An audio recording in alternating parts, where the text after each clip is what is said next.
네, 만성질환 3총사 중에서 당뇨병에 대해서 알아봤고요. 네. 이제 고혈압과 고지혈증 무찔러 봐야 될 텐데 그렇죠. 고혈압, 고지혈증에 좋은 생활 습관 강 교수님 어떤 게 있나요? 네, 제가 답변을 드리기 전에 네. 질문을 좀 드릴게요. 네.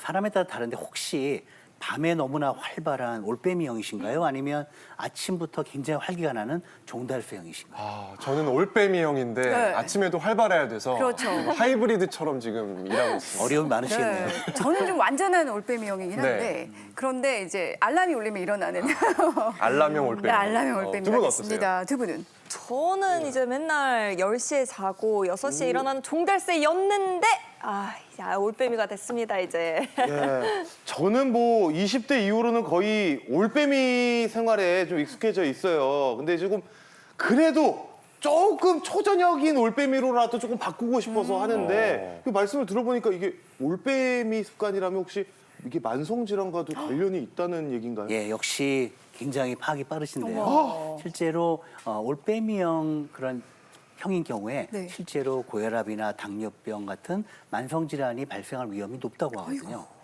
외국에서 여기에 관련돼서 논문 연구가 발표가 있었는데요. 미국의 그 간호사 건강연구라는 한 6만여 명의 간호사를 장기 추적 조사한 연구가 있어요. 거기서 해보니까 올빼미형이 종달새형보다 실제적으로 만성질환이 많은데 그 이유가 건강하지 못한 생활 습관, 그러니까 식습관이 안 좋다든지 운동이 부족하고 또는 흡연, 음주를 하고 그러니까 늦잠을 자거나 또는 잠자는 시간이 부족한 이런 건강치 못한 생활 습관을 가질 확률이 54%나 더 높다는 거예요. 진짜. 아무래도 밤에 뭘 더 드시고 하니까. 예. 네. 아니 지금 말씀하신 것들이 뭐 부족한 수면 시간이나 아무래도 또 밤에 하다 보니까 신체 활동도 조금 낮아질 거고 네. 안 좋은 것들이 지금 너무 많이 해당되는 것 같아서 지금 굉장히 불안하네요, 저는. 아니, 아까 아침에 저한테 완벽한 습관을 가진 남자로 거듭나겠다고 그렇게 말씀하셨잖아요. 이제 어떡하실 거예요? 예. 방법 어우, 있어요? 오늘 계속 선생님들께서 얘기를 하시는 게 해당이 되는 게 너무 많아요. 아까 전에 이재성 씨가 말씀대로 완습남이 아니라 안습남, 지금 안구에 습기가 찰 것 같은데 저도 얘기를 하다 보니까 습관이 너무 안 좋아서 혹시 고지혈증이나 뭐 고혈압 이런 게 있을지도 모르겠다. 이런 좀 불안감이 드는데 혹시 자가 진단법 같은 게 혹시 중요하죠. 있을까요? 네, 스스로 체크해 볼 수 있는 게 있나요, 네, 강 문 교수님? 교수님. 사실 고혈압을 우리가 스스로 자각할 수 있기가 힘듭니다. 저는 고혈압을 한마디로 정의하면 이 소리 없는 시한폭탄이다라는 그런 말씀을 드리곤 하는데요. 우리가 뭐 집에서 하수구가 이렇게 조금씩 막히는 때는 모르다가 완전히 막히고 나면 막 물이 역류하거나 이렇게 해서 물난리가 되면 하수구가 막혔구나 이렇게 인지하게 되는 것처럼 이런 고혈압이라든지 고지혈증은 사실 우리가 자각할 수 있는 증상이 많이 없습니다. 그렇기 때문에 미리미리 우리가 혈당처럼 이렇게 혈압을 측정하고 혈액 검사를 통해서 미리미리 검진하는 방법이 가장 중요하고요. 그 외에 우리가 이제 좀 배가 많이 나왔다, 허리둘레가 좀 많이 커졌다, 그래서 또 만성 피로가 있다. 이 정도가 우리가 이제 인지할 수 있는 어떤 증상이 아닐까 그렇게 생각을 하고 있습니다. 네, 신호 없이 찾아와서 더 위험하다는 얘기인데 네. 신호 없이 찾아오는 고혈압과 고지혈증 요즘에 젊은 사람이 부쩍 많이 맞아요. 걸린다고 하네요. 이게 네. 식습관과도 연관이 되어 있겠죠, 강 교수님? 예, 맞습니다. 실제로 그런 경향이 있고요. 그래서 사실 진료하다 보면 걱정이 많은데요.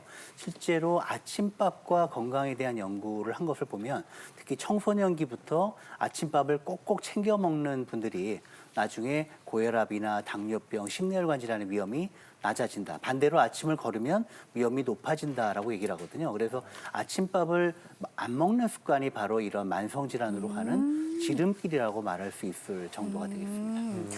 근데 이제 아침밥 챙겨 먹는 거 좋다고 어제 먹던 이제 삼겹살 원래 저녁에 먹던 거를 아침에 많이 먹잖아요. 뭐 햄버거 이런 거 먹으면 안 된다는 얘기인 거잖아요. 드셔보신 적 있으세요? 그리고 이제 식은 피자, 뭐 파니니 이런 대답을 것들 참 피하시네요. 맛있잖아요. 근데 제가 안 된다는 거 아니까 네, 네. 이제 교수님께 한번 여쭤볼 거예요. 이거 안 좋은 거죠? 그렇죠. 네. 사실 고혈압, 고지혈증 같은 만성 질환을 예방하기 위해서는 소위 포화지방이라든지 몸에 안 좋은 지방, 또 지방을 너무 많이 먹지 않는 게 중요합니다. 그래서 몸에 좋은 지방은 적절히 드셔도 좋은데요. 뭐 올리브유도 있지만 우리 민족이 많이 먹는 것 중에 들기름도 맛있죠. 이제 좋은 건강에 네. 좋은 기름이에요. 근데 이 나쁜 기름은 좀 덜 먹어야 되는데 제일 좋은 방법이 뭐냐?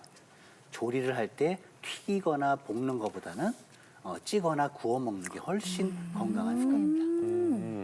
건강하게 먹고 또 이제 건강하게 운동도 해야 될 텐데 네. 지금 고혈압에 대해서 얘기를 하고 있지 않습니까? 그쵸. 고혈압 있으신 분들은 운동할 때도 조금 신경을 쓰셔야 할 것 같거든요. 네, 맞습니다. 뭐 운동이 해결책이라고 생각해서 운동은 꼭 하셔야 된다고 생각을 하시는데 고혈압 환자의 운동은 중요한 게요. 운동을 하는 시간대와 강도입니다. 왜냐하면 이제 그 시간대에 따라서 아침에 이렇게 기온이 낮아지면요, 10도가 낮아지면 혈압은 13mmHg 정도의 수축 혈압이 확 올라가요. 그래서 동절기에는 특히 이제 새벽이라든지 이른 아침에 운동하시는 것에 가장 주의를 하셔야 되고요.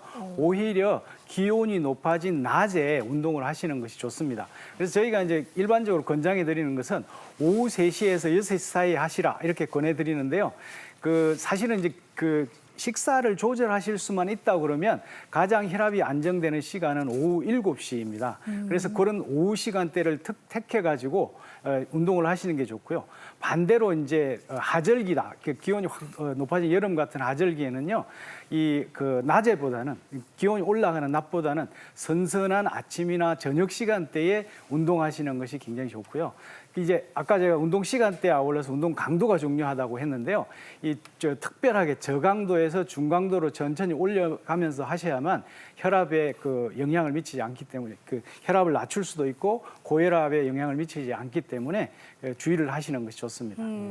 그 운동을 하면 하는 건데 이거 저강도에서 이제 중강도로 가야 된다. 이런 거는 좀 어떻게 맞출 수가 있을까요? 네, 이제 전문 용어로 말씀드리자면 고혈압 환자들의 운동은 그 최대 심박수의 60에서 80%로 하라 이렇게 이제 권장해 드립니다. 그러면 이제 지금 보시는 분들이 최대 심박수를 모르는데 무슨 60에서 80%를 하느냐 이렇게 얘기를 하실 수가 있는데요. 네. 최대 심박수를 계산하는 것은 220에서 자기 나이를 빼는 겁니다.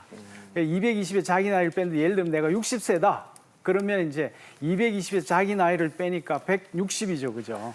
거기서 60에서 80%니까 96회나 128회 정도의 사이 범주 내에서 이렇게 범위 내에서 하시면 되는데 저걸 잘 모르겠다 그러시면요. 막 걷기 시작해가지고 숨이 차고 땀이 약간 나기 시작하는 운동 강도를 지속하시면 저 강도 내에 들어있기 때문에 그 강도를 유지하시면 되겠습니다.